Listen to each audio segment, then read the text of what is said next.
Hoje eu estarei falando especificamente sobre rentabilidade de empresas de serviço. O meu trabalho aqui é apresentar para vocês soluções e modelos de avaliação, em conjunto com a participação do amigo Thiago Cruz, que nos ajudou a auxiliar e montar todo esse protocolo, tanto de mentoria como execução específica aqui de atividades. Né? Entramos aqui um cliente beta rastreamento, né? Muito prazer, espero que tenha uma ótima noite. Né? E dentro da nossa apresentação de rentabilidade, nós temos aqui um foco inicial, né, um treinamento desenvolvido de um guia prático e didático para ensinar você a precificar seus produtos de maneira estratégica, utilizando o conceito de margem de contribuição. Né? Nós sempre utilizamos o modelo de margem de contribuição em 99% dos nossos produtos, porque na nossa visão e na metodologia da Brave, é a que tem maior assertividade em realmente expressar a capacidade daquele produto em gerar lucro bruto. Quando a gente está tratando de serviços especificamente, fica uma dificuldade muito grande, na maioria das vezes, na identificação de quais são nossos custos variáveis. Quando a gente não tem um produto específico ou uma matéria-prima, um insumo, aquele custo variável muitas vezes parece ser intangível. Né? Quando a gente está apresentando e executando ações sobre um serviço, a falta de algo tangível daquela atividade faz com que seja difícil enxergar esse conceito. Né? A gente utiliza aqui uma atividade onde nós procuramos exemplificar dentro de especificamente um consultório odontológico, que nesse caso tem um serviço de uma pessoa, mas também existe os insumos para a realização desse serviço.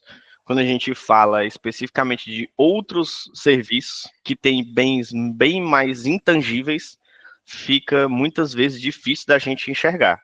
Se vocês quiserem dar alguns exemplos de bens intangíveis que são difíceis de enxergar, eu posso dar aqui alguns exemplos, né? E ainda mais quando esse serviço não é executado por uma só pessoa.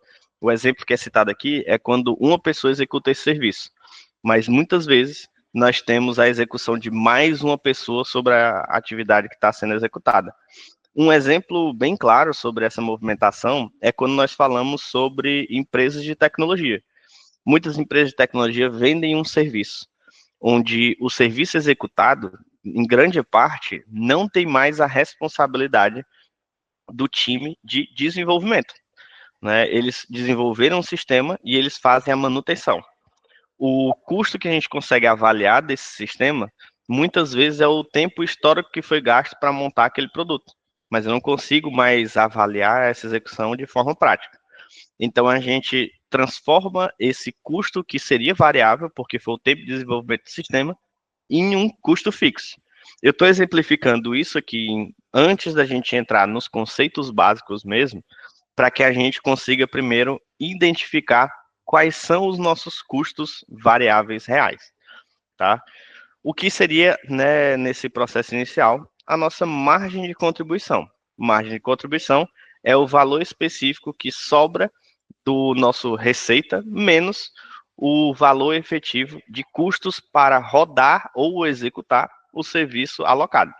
Né? Sejam esses insumos de produção e de execução de serviço, horas de trabalho do nosso prestador de serviço e qualquer outro material ou sistema que tenha um crescimento de valor junto com a execução alternativa dos nossos custos efetivos da nossa movimentação.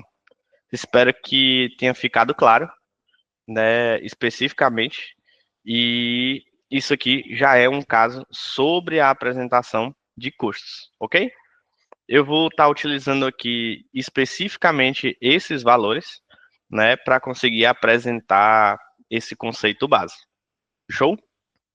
Espero que deem uma concordada aqui comigo dentro desse protocolo, né? E o nosso objetivo é exatamente apresentar esses conceitos.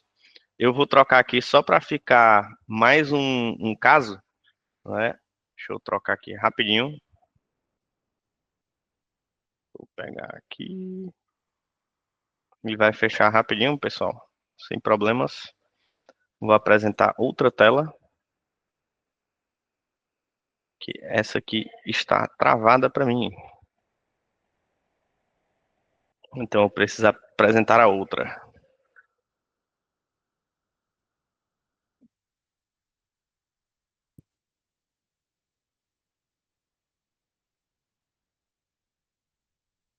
Só um instante que vai dar certo. Tenho fé.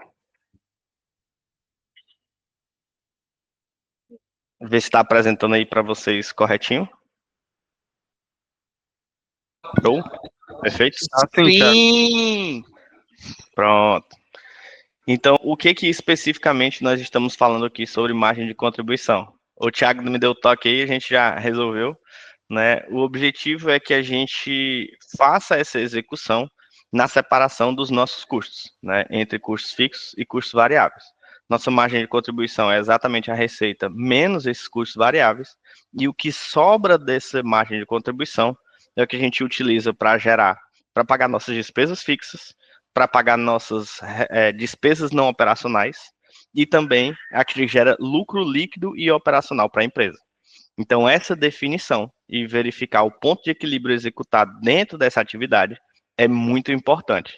Existem algumas diferenciações entre a avaliação de custos variáveis, ainda mais em serviço, que não são observados dentro de um trabalho bem mais claro sobre quando a gente está falando especificamente dentro de um varejo, de um atacado ou de uma indústria, ok?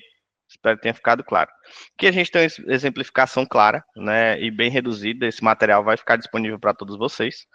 Sobre a diferenciação entre custos fixos, despesas que não variam conforme a quantidade de serviço prestado, exemplos aluguéis, salários e administrativos.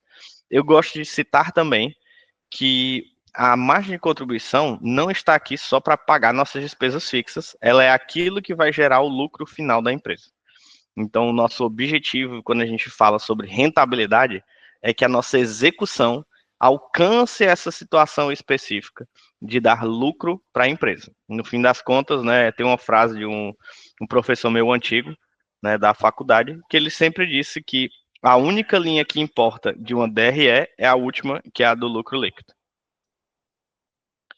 Vamos aqui calculando o valor por hora do prestador de serviço. Esse é um pequeno passo para a gente fazer essa avaliação, né? E antes de definir o preço, a gente precisa avaliar qual é o nosso custo de hora dessa mão de obra. Isso quando nós temos um funcionário ou como temos vários funcionários, fazemos o agregado dos dois para que a gente consiga observar o valor total. Então, se eu tenho um custo específico, seria o do salário, ou do Prolabore, encargos trabalhistas, né? A gente adiciona esses valores específicos, benefícios se aplicável. Eu tenho um exemplo específico de um dos nossos clientes, que tem essa execução de trabalho, né, e prestação de serviço, que é o da Hub7. Né? Um dos produtos dele, que é o NOC, eles precisam de um funcionário fazendo a observação de um dashboard 24 horas, não só funcionário, mas eles precisam de 24 horas de serviço prestado. Né? Então, o que a gente pega aqui? A gente pega o salário bruto desse profissional, os encargos trabalhistas, os benefícios e o custo total mensal é gerado na somatória desses valores. Como nós temos mais de um funcionário, nós aplicamos esse modelo em específico de avaliação para que consiga ser exemplificado dentro da empresa dele. Então, no caso da Hub7, quando a gente está falando especificamente de um serviço de 24 horas e tem 2 funcionários, a gente somaria os valores. No nosso exemplo aqui, nós estamos considerando os meses, né, os dias úteis dentro do mês, de uma jornada diária de 6 horas. Então, pegando a quantidade de horas, a gente tem a quantidade executada de trabalho no mês daquele funcionário.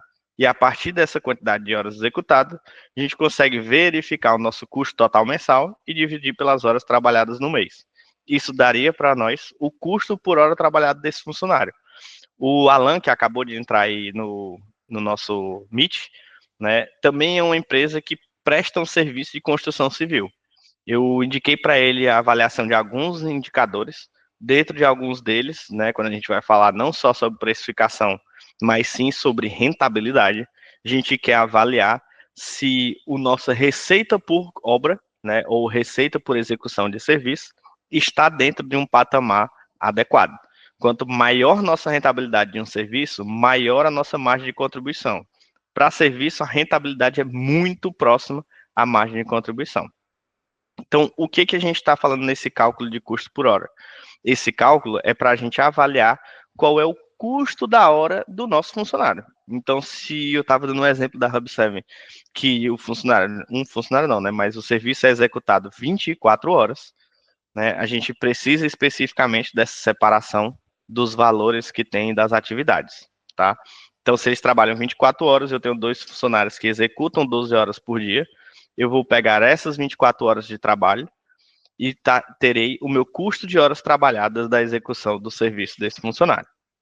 A partir dessa execução, a gente consegue passar agora, né, para um modelo de precificação, né, o serviço com a margem de contribuição. Nós sabemos nosso custo de mão de obra, né, da hora, e aqui a gente consegue fazer um custo básico do serviço, né? Além da mão de obra, devemos considerar outros custos variáveis, né? E como eu citei anteriormente, o exemplo dado foi especificamente do atendimento odontológico, né? Dentro desse atendimento odontológico, temos uma situação específica, que é o tempo do serviço é de 2 horas, o custo do profissional seria de 75, 76, seriam aqueles movimentos da hora vezes o tempo do funcionário. A gente também tem os insumos e materiais utilizados para a prestação desse serviço. Então, isso é muito próximo à construção civil, né? A construção civil, eu tenho um agregado de funcionários que vão dar minha rentabilidade por obra, porque eu pego a quantidade total de execução de atividades para uma montagem, né? Diferente de um processo odontológico, a construção civil, muitas vezes, ela é realizada por medição. Ou seja, o quanto aqueles meus funcionários conseguiram realizar de atividade dentro de um período de um mês, que vai ser medido por um engenheiro responsável para fazer o faturamento do quanto foi produzido por aqueles funcionários, certo? Voltando para essa aplicação aqui, nós temos os impostos específicos que também são alocados.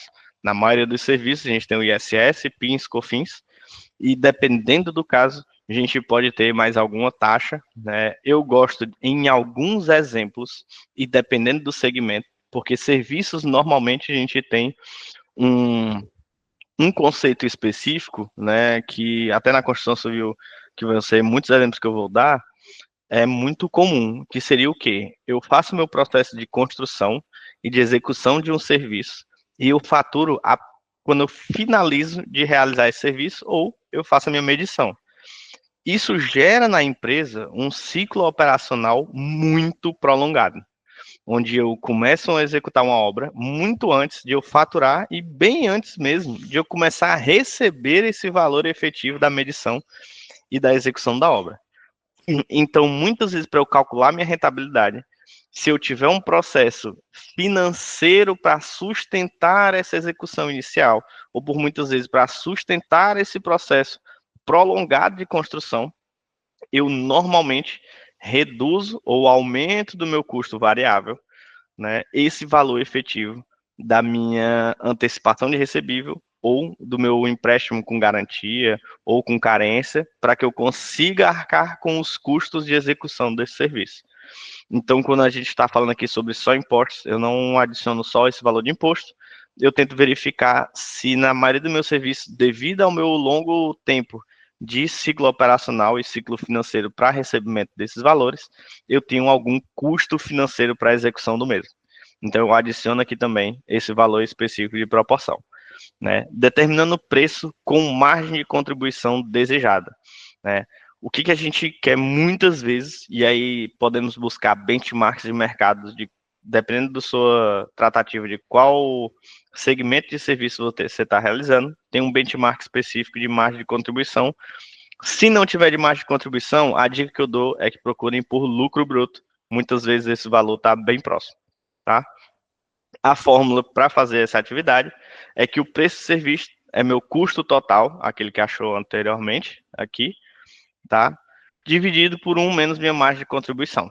A gente pode exemplificar aqui com valores absolutos, né, que seria 241,52, o mesmo valor que a gente fez do somatório do nosso serviço, dividido por 1 menos 0,4, seria 0,6, né, o que daria um preço, né, específico desejado de 402,53. Né? Podemos arredondar para 405 ou podemos arredondar para 400, vai ser uma opção específica, né, do que a gente quer apresentar. Muitas vezes, quando a gente está falando de serviço, mesmo que a gente tenha essa margem desejada, algo que fica muito, mais uma vez, sobre um processo intangível, é a avaliação que serviço, na maioria das vezes, o preço dele não obrigatoriamente está vinculado ao custo efetivo de realização dessa atividade, ainda mais quando a maior parte dos nossos custos são materiais intangíveis. E o que isso gera? Isso gera que a nossa precificação tem um valor mínimo, que é esse custo total do serviço, mas a nossa margem pode ser aumentada ou reduzida de acordo com o valor percebido do nosso cliente. Então, muito importante para uma empresa de serviço é enxergar e ter o ICP ideal do cliente, né? Conseguir entender as possibilidades de pagamento do cliente, as possibilidades de execução desse serviço, para que eu consiga fazer uma maior percepção de valor do meu cliente. E a partir daí, a gente consegue fazer uma avaliação específica de aumentar ou de reduzir o nosso preço. Ficou claro? Espero aí que para o Alan e para o Pedro, se eu não me engano, que entraram aí, esteja claro, vocês que entraram aí depois do meu processo inicial. Se tiver tudo show para vocês aí, me deem um feedback positivo aí. Obrigado, Alan. Se vocês tiverem alguma dúvida, tá, Alan e Pedro, né, especificamente, se quiserem falar aqui alguma dúvida, a gente já vai retirando ao longo dessa apresentação. Show? A partir daí a gente vai fazer a nossa validação da precificação, né? Então, depois que a gente tem aquele volume médio, né, de preço desejado, a gente vai fazer um teste de ponto de equilíbrio, né?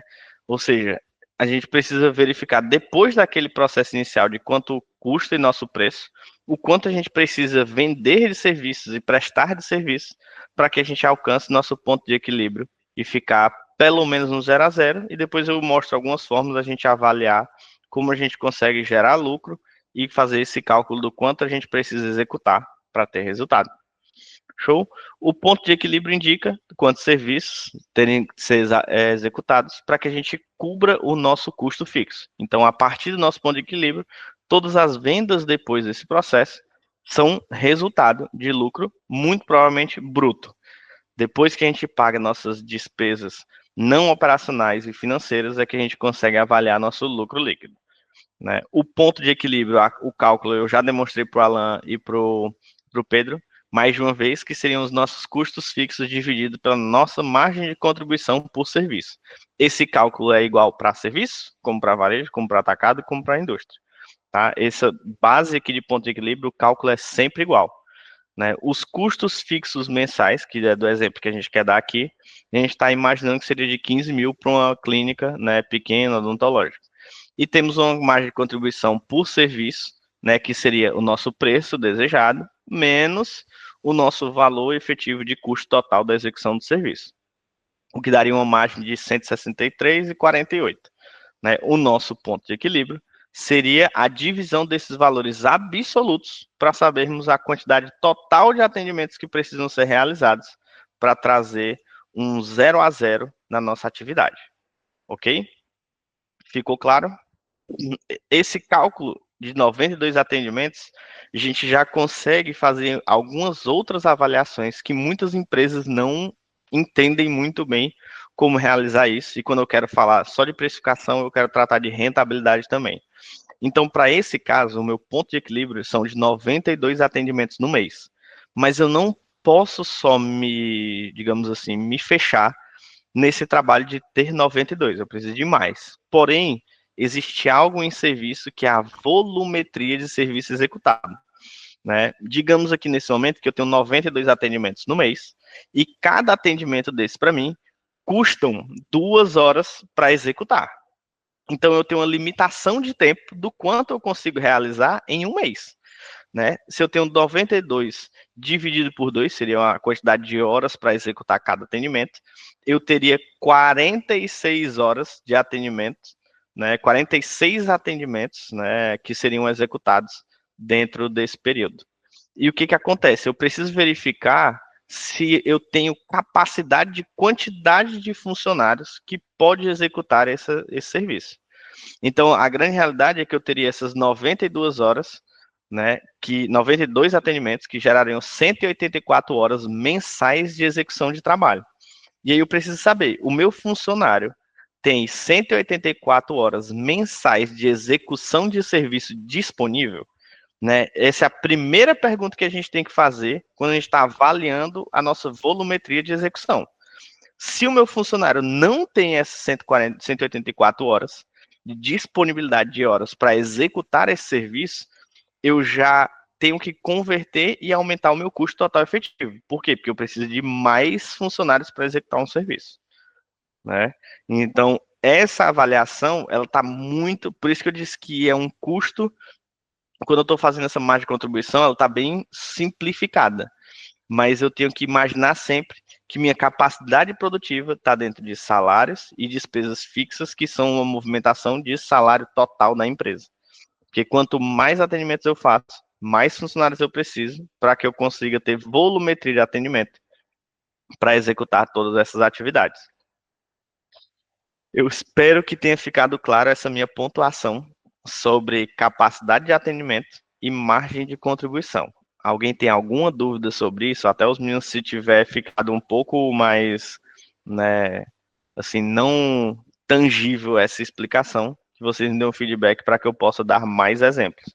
Para esse exemplo da clínica é fácil a gente enxergar, né, que eu preciso de mais pessoas. Mas quando a gente tem um produto que a hora de trabalho do funcionário não é uma avaliação direta do meu custo variável, como eu disse, quando a gente tem uma empresa de sistema que eu não tenho um funcionário hoje que fica alocado na execução do sistema. O meu custo variável de um sistema vai ser simplesmente a minha taxa de utilização de um banco de dados e os softwares agregados que eu pago mensalmente de acordo com cada cliente, né? Mas eu preciso entender a minha volumetria do quanto está sendo executado desses funcionários, porque dependendo da empresa de serviço ou do segmento que ela presta de atividade, eu não estarei aumentando despesa variável. A grande realidade é que eu vou aumentar minhas despesas fixas de volumetria para que eu consiga atender mais clientes. Então tem essa diferenciação, e aí, de acordo com o que você tem, né, de atividade, a gente consegue exemplificar melhor. Um outro exemplo aí da nossa avaliação de precificação até para construção civil, que está inserida dentro da prestação de serviço, é que muitas vezes o nosso orçamento ou nossa validação de precificação, ela já é construída toda vez que a gente vai fechar uma venda, né? A gente sempre tem um projeto orçamentário, onde a gente consegue apresentar para os clientes o valor que a gente consegue realizar uma atividade, e a partir daí a gente define uma base total em que vai ser nosso lucro bruto da operação. Para empresas de serviço, diferente de empresas que prestam, né, a venda de mercadoria, uma avaliação que tem que ser realizada é se aquilo que estava sendo orçado está tendo o valor final do resultado. Então, para varejo, o Thiago Cruz já fez essa atividade, tá, Pedro? Mas eu posso dar um exemplo aqui de margem de contribuição, que já foi algo que a gente já realizou dentro daquela tua avaliação de CMV, né? Para o trabalho específico de varejo e para atacado, a tua margem de contribuição sempre vai ser 1 menos o CMV. Entendeu? Ficou claro aí essa operação? Para a gente pegar esse valor, sempre vai ser essa execução. Acho que acabou de entrar o Thaleson, que tem uma empresa é um escritório de advocacia, né? Acho que ele é um cliente do Thiago Cruz. E o que a gente, voltando aqui para o ponto de equilíbrio específico de serviços, a gente tem que entender, né, se realmente o nosso custo de mão de obra do funcionário, ele é um custo variável ou ele compõe um grupo de despesas fixas que está mais relacionado à volumetria do que a gente consegue executar. Então, esse ponto é muito necessário de entender, né? A partir daí, como eu tinha falado no segmento anterior, a parte de serviço, a precificação e a nossa capacidade de venda de serviço é muito mais realizada sobre a percepção de atividade realizada, ou seja, a percepção de valor do nosso cliente. Para o quê? Para que a gente consiga comparar preços com o mercado, né? Então, quando a gente vai fazer essa comparação, é se o preço está alinhado ao mercado, se o valor agregado do nosso serviço justifica um preço superior, e muitas vezes não o valor agregado geral, mas a percepção da nossa realização. Muitas vezes eu não preciso entregar um produto obrigatoriamente melhor, mas eu posso entregar um produto em que o meu cliente perceba que é melhor. Então, o meu contato com o cliente pode ser melhor, o meu processo de feedback, o meu tempo médio de resposta, se a minha solução está trazendo, né, algo mais direto para o cliente, se é personalizado, se não é personalizado. Cada uma dessas atividades vão poder fazer uma comparação diferente e também uma avaliação de percepção de valor do nosso cliente diferente, né? E se há espaço para descontos estratégicos sem comprometer nossa margem. Quando a gente fala de volumetria, esses descontos, muitas vezes gerados de forma irregular, geram um custo de despesa fixa. Quando eu falo que esse custo de despesa fixa está relacionado a salários de funcionários em uma prestação geral de serviço, né, o que isso gera? Quando eu dou vários descontos, a minha rentabilidade geral da empresa cai. E eu fico sempre nesse mesmo processo de dar desconto, porque eu preciso vender para gerar caixa para a empresa. Então, é muito importante que seja avaliado a volumetria de execução desse serviço. Tá ficando claro? O LAB ali tá com a cara desesperado já. Tá tranquilo. Sim. Tá tranquilo? Perfeito. Né? Ajustes finais, caso necessário. Ajuste o seu preço para alinhar em condições de mercado ou ofereça os valores agregados, né? Contratos flexíveis, certificado de garantia, entre os outros. Entenda, né? O Thiago Cruz gosta muito de usar essa frase, mas eu assumo que para quase tudo nas empresas, nada é uma receita de bolo. Né? Eles dão esse exemplo maior dentro da precificação, mas a gente precisa entender que a percepção de visão de valor do nosso cliente, ainda mais para serviço, é o nosso fator final de avaliação de precificação executada. Então, eu preciso entender quais são as percepções de valores do nosso cliente. Quando a gente está falando, até para ti mesmo no varejo, Pedro, muitas vezes a gente precisa ter uma avaliação dos nossos clientes. A gente estava conversando hoje internamente aqui sobre NPS, né, que seria a pesquisa de satisfação do cliente. E isso é importantíssimo para que a gente tenha o feedback do nosso cliente. Para muitas vezes, quando a gente quer fazer um ajuste de preço, seja para varejo, atacado, serviço, construção civil, indústria, o que for, a gente precisa entender quais são as nossas vantagens competitivas em relação aos nossos concorrentes. E como a gente consegue fazer isso, né? O nome desse meu módulo está sendo apresentado, mesmo que eu esteja apresentando sobre um processo de precificação, é um módulo de rentabilidade. E existem poucas formas de se aumentar a rentabilidade. A rentabilidade está aí sobre realização de previsto versus realizado, ela está aí sobre a maximização da minha margem de contribuição, e essa maximização da margem de contribuição pode advir de um processo estritamente comercial. Eu saber as minhas vantagens competitivas em relação aos meus concorrentes e utilizar dessas vantagens para puxar mais valor dentro, né, desse mercado que eu estou inserido. Muitas vezes o que pode ser isso? Eu tenho um marketing que consegue apresentar mais a execução da minha atividade, eu consigo ter uma equipe que tem uma desenvoltura melhor do que o meu concorrente, então eu consigo apresentar que a minha prestação de serviço é sempre melhor do que a do meu concorrente, né? O Pedro falou aqui agora, ó, é importante fazer algo a mais, se diferenciar no mercado para poder agregar valor perceptível ao nosso cliente. Né? Isso se aplica tanto à construção civil, como serviço, varejo, indústria e a todos esses segmentos. Como funciona isso? Eu vou dar um exemplo específico aí do Pedro, né?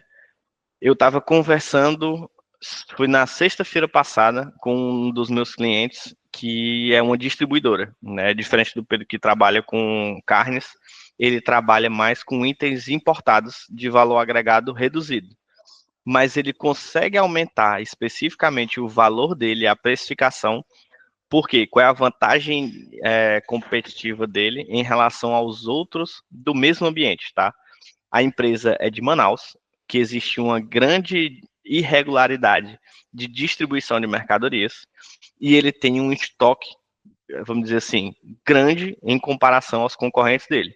O que ele teve de bônus nesse momento inicial do ano é que normalmente tem um período de estiagem grande em Manaus. A estiagem, para quem não sabe, tá? É quando os rios secam bastante e não tem como os barcos e outros veículos aquáticos fazerem a travessia. O que ele tem de bônus? Um helicóptero que consegue fazer um processo de entrega. Então, ele tem de vantagem de competitiva com os outros concorrentes dele, de sempre ter produto em estoque e conseguir entregar dentro do tempo pré-estimado. O que ele consegue com esse valor percebido dos clientes dele? Aumentar a precificação. Ele já cobra um frete, mas mesmo além do frete ser pago pelo cliente, onde uma distribuidora desses produtos na região dele iria ganhar entre 10% e 11% de margem de contribuição sobre o produto, ele consegue aplicar aí os seus 14% até 18% de margem de contribuição.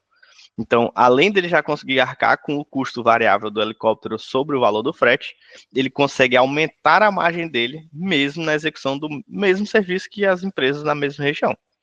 Então, o valor percebido e os benefícios competitivos que nós temos em relação aos outros concorrentes da nossa área conseguem exemplificar aumentos de margem de contribuição.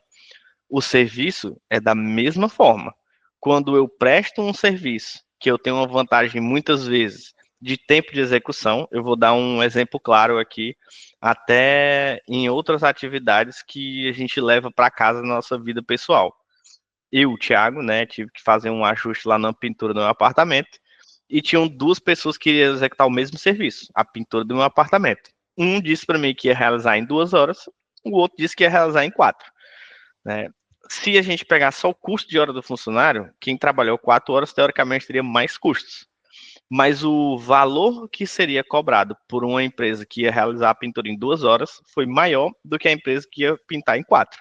Se eu só levasse, né, deixa eu pegar só essa avaliação base aqui de preço de horas, né, de tempo de serviço, eu assumiria que o custo efetivo da de 4 horas, mesmo que tivesse o mesmo preço, eu teria uma margem de contribuição menor, porque eu tenho mais horas trabalhadas. Mas é como eu disse, a percepção final e precificação de um serviço, ou na maioria dos produtos, está muito mais relacionada à nossa avaliação do quanto o nosso cliente está disposto a pagar por esse produto, que é exatamente o quê? A percepção do cliente sobre a execução de uma venda de um produto real ou de um serviço que foi executado. Então, isso é um agravante que tem que ser sempre percebido quando estamos fazendo uma avaliação de precificação e não só trabalhar especificamente com a margem de contribuição. A margem de contribuição é um modelo matemático de avaliação de margem, entendido? Eu não obrigatoriamente tenho que levar isso como uma regra, né, como o Thiago Cruz exemplificou no texto aqui, de uma receita de bolo. Eu tenho que trabalhar precificação como um modelo estratégico. O Carlos da Copartes que entrou, não sei se ele ainda está aqui, a gente teve uma conversa sobre precificação, né? Ele tem uma empresa de venda de maquinário, né? De paleteiras e outros maquinários pesados. E o que acontece? Dependendo do que ele vai vender, a gente pode ter um trabalho aí de aumento de margem ou de redução de margem, porque o preço também é uma diferença competitiva em relação aos nossos concorrentes. Muitas vezes eu posso reduzir a minha margem para conseguir alcançar novos clientes, eu posso aumentar minha margem para conseguir realmente ter uma lucratividade melhor, e quando eu estou num processo de redução de vendas totais. Então, esse quesito específico deve ser utilizado com bastante cautela, mas também bastante estudo. E estudo de mercado. Né? A gente muitas vezes foca em olhar a própria empresa, verificar se ela está dentro daquela aptidão, se nós temos despesas fixas demais, se nós temos um custo variável inadequado, mas muitas vezes a gente para de observar o que realmente a nossa concorrência está fazendo. Né? Quando eu falo especificamente sobre precificação, que é um processo estratégico das empresas, a gente precisa sempre começar a avaliar nosso concorrente. Né? Tem uma coisa que eu tento fazer, eu já fiz isso quando fui gestor de um restaurante aqui, né? Eu já fui gestor geral de um restaurante, e o que eu fazia? Eu procurava todos os meus fornecedores e eu entrava em contato com o representante para verificar o preço que o meu concorrente conseguia comprar um insumo, ou o quanto eles estavam pagando de salário para o funcionário daquele restaurante. Por quê? Porque saber qual é o custo efetivo do meu concorrente faz eu conseguir assimilar quanto é a margem de contribuição dele média. E aí a gente pode trabalhar nesse segmento de entender quanto o meu concorrente ganha e verificar se eu quero brigar no mesmo ambiente de mercado que ele ou se eu tenho que ajustar minha percepção de visão do que é realizado para conseguir trabalhar em uma margem maior. Ou se eu consigo enxergar que, olha, eu tenho uma margem de contribuição melhor do que o meu concorrente. E se eu consigo fazer um processo de venda onde eu vou aumentar minha receita de forma drástica, abaixando muito o meu preço, eu posso, ao invés de ser uma empresa que vai tratar sobre altas margens, eu trabalho sobre grande volume. E eu só consigo observar isso, se eu tenho essa vantagem competitiva ou não, se eu faço um estudo de caso com os meus concorrentes, para verificar essa disponibilidade. Porque muitas vezes eu vejo que o meu concorrente tem um preço menor do que o meu, e eu não estou verificando se esse concorrente está comprando o produto realmente mais barato do que eu, ou se ele só está trabalhando com um preço menor. E imaginamos, né, se o meu concorrente direto tem uma fatia de mercado maior, e ele compra o produto num preço, o insumo ou o que for, a um preço maior do que o meu, eu teria mais capacidade de roubar todos os clientes dele. Né? E quando eu falo roubar, é no sentido de conseguir captar esses clientes a partir de uma estratégia de preço reduzido e grande quantidade de vendas. Né? Então, isso serve para o varejo, como serve para o serviço. O exemplo que é dado aqui, como foi um exemplo de clínica odontológica, né? Muitas vezes a gente consegue, eu mesmo presto serviço como pessoa física, né? Algo do tipo, e eu consigo fazer mais atendimentos do que eu já tenho, mas eu não consigo abaixar o meu valor efetivo de pagamento dos insumos.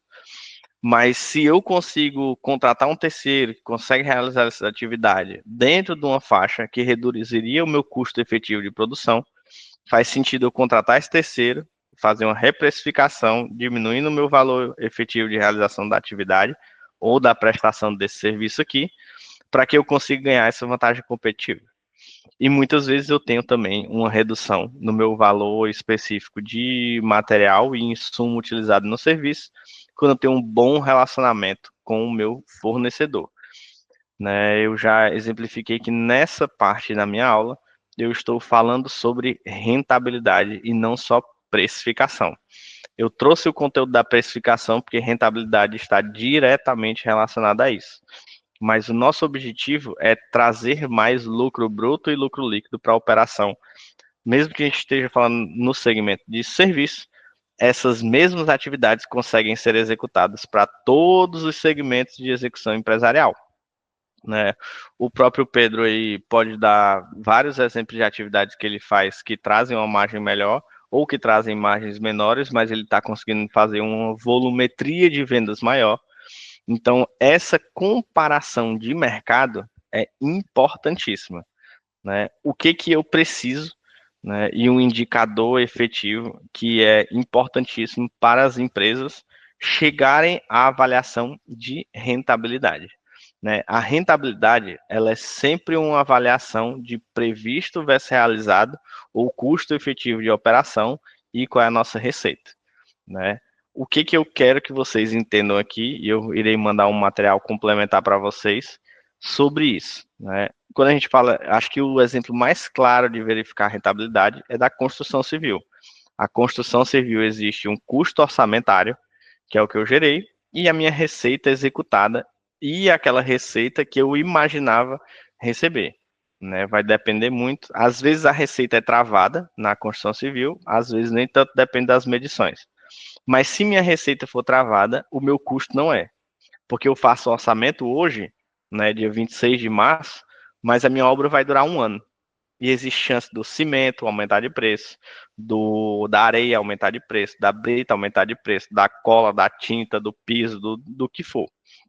E essa rentabilidade tem que ser acompanhada com base no custo que eu executei, né, menos o meu valor efetivo de custo de orçamentário. E a partir da minha receita, eu vou ter minha rentabilidade média ou minha margem de contribuição inicial e eu vou ter minha margem de contribuição executada, né? Então, para essa margem de contribuição executada, que é a gente verificar realmente o que foi pago, ó, se eu pegar esses mesmos custos aqui, para todos os serviços eu consigo apresentar isso. Eu imaginei que o meu trabalho demoraria 2 horas, né? E depois eu tenho aqui o custo do meu funcionário de 75, 76 e eu tenho R$ 50 de materiais utilizados. O imposto não vai alterar tanto, mas o tempo de serviço pode alterar. Eu imaginei que esse meu procedimento de uma limpeza ou de colocar um aparelho ia demorar 2 horas, mas ele demorou 3. Se ele demorou 3 e o meu custo de hora profissional aumentou, eu não vou vender para o meu cliente depois por esse preço maior. Eu só perdi rentabilidade. Entenderam? Esse segmento de rentabilidade é que é importante. Diferente de um produto, quando eu pego um produto final, né, no varejo no atacado, eu comprei esse produto e eu vendi esse produto. Eu não tenho rentabilidade sobre essa operação, porque ela continuou a mesma até o meu momento final. Mas quando eu presto serviço, existem muitas ações que são variáveis da execução. Então eu tenho que acompanhar se realmente as horas que eu imaginei para a execução de um serviço foram utilizadas, se foi menos, se foi mais, se o material que eu utilizei para aquela prestação de serviço, seja um insumo ou realmente material utilizado, foi naquele preço que eu pré-estimei, porque às vezes, vou dar um outro exemplo aqui, né, de quando a gente está trabalhando em um processo odontológico, né, a gente tem a utilização de uma massa para fazer um preenchimento do dente. Às vezes eu vou usar um pouco mais de massa, às vezes eu vou usar um pouco menos. Então, tem que existir indicadores complementares para que a gente consiga fazer essa avaliação da rentabilidade, que não são só os custos de margem de contribuição. Ficou claro que importa para a gente esse outro segmento? Eu quero fechar com vocês aqui essa avaliação de custo total. Para mim, Thiago, fica importante para vocês que prestam tanto serviço como varejo, saber fazer o custo total, seja do meu produto ou do meu serviço, mas para quem é serviço, não é só o meu custo total e minha margem de contribuição que são indicadores importantes. Eu preciso avaliar minha rentabilidade, que é a diferença entre minha margem de contribuição teórica e o que foi executado. Então, eu preciso não toda vez, mas pegar em média, se o meu tempo e valores que estão na minha margem de contribuição teórica estão batendo com o meu executado. Se eu imaginei que eu ia demorar 2 horas para fazer um serviço, se realmente eu estou demorando 2 horas. Se eu imaginei que ia usar R$ 50 de um material, se eu realmente estou usando R$ 50 de um material. E a partir desses valores aqui é que a gente tem nossa rentabilidade. Então, o objetivo da empresa, né, o sonho de todas as empresas de serviço, é imaginar uma rentabilidade X e conseguir ter uma rentabilidade maior. O que eu vejo na maioria dos casos é que a gente imagina uma rentabilidade X e tem uma rentabilidade menor, né? A partir daí, aí dependendo do caso das empresas que estão aqui, a gente pode, dentro da nossa consultoria, fazer essa avaliação direta, né? Para quem está no varejo, não existe margem de contribuição teórica e real, ela sempre vai ser a real daquele produto, porque o preço é basicamente o valor final executado. Mas para o caso da Tangram e do Alan, o primeiro passo que a gente deu foi de construir indicadores para avaliação de rentabilidade de médio e longo prazo. Pessoal, eu espero que tenha ficado bem claro esse tópico aqui para vocês. Se vocês tiverem algum tipo de dúvida específica sobre a apresentação, que seja perguntada agora, né? Sobre rentabilidade, a gente vai ter que entrar muito mais adentro do serviço específico para conseguir fazer os modelos de avaliação de indicadores, né? Se tiver ficado alguma dúvida, eu espero que vocês mandem aqui. Se ficar uma outra dúvida que queira que eu responda depois, podem me mandar tanto no grupo dos empresários como no meu privado para quem é meu cliente, né? Eu estou no grupo efetivo de cada um para que a gente consiga dar seguimento, certo? Se não tiver nada, dou uma boa noite e espero que tenham tudo de bem e do melhor nessa incrível noite de mentoria com a gente. E a partir daí, seguimos. Show? Um abração e até a próxima.